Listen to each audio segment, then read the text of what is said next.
Inilah detik-detik drone Rusia hancurkan pos komando dan observasi militer Ukraina.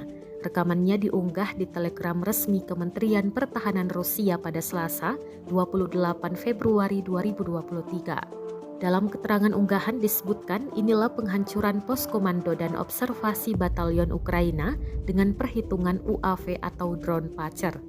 Amunisi, pesawat berpemandu digunakan untuk menghancurkan objek tersebut dalam hitungan menit. Drone Rusia juga merekam ledakan dahsyat pada target.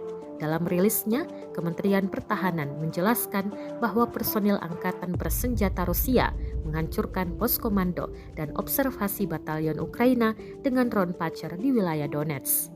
Rekamannya pun menuai berbagai komentar dari warganet.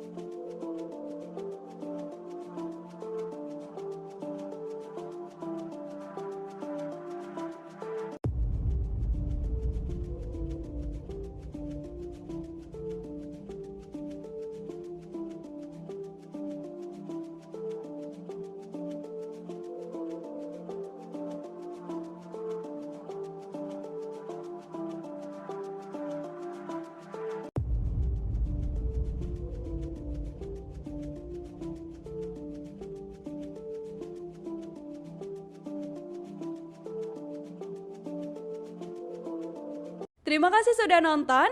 Jangan lupa like, subscribe, dan share ya.